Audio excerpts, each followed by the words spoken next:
Muchos años después, frente al pelotón de fusilamiento, el coronel Aureliano Buendía había de recordar aquella tarde remota en que su padre lo llevó a conocer el hielo. Bien des années plus tard, face au peloton d'exécution, le colonel Aureliano Buendía devait se rappeler ce lointain après-midi au cours duquel son père l'emmena faire connaissance avec la glace.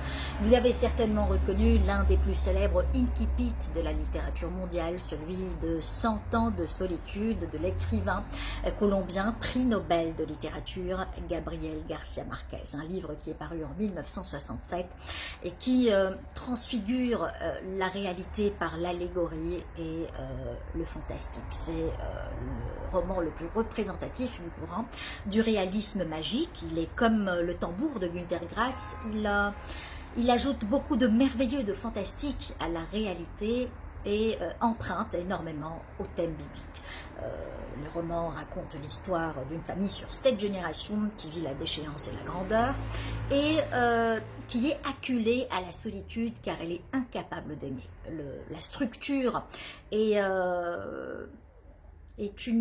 très cyclique, c'est une narration cyclique et itérative, ça veut dire qu'il y a une répétition à l'infini de tout, des événements et même des noms. On retrouve les mêmes noms propres 20 fois, 30 fois, pour décrire les vicissitudes et les répétitions interminables des événements.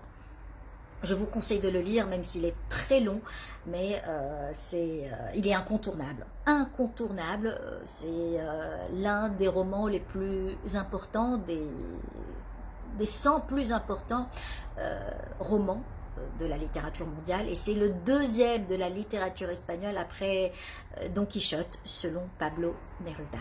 Bonne lecture à tous.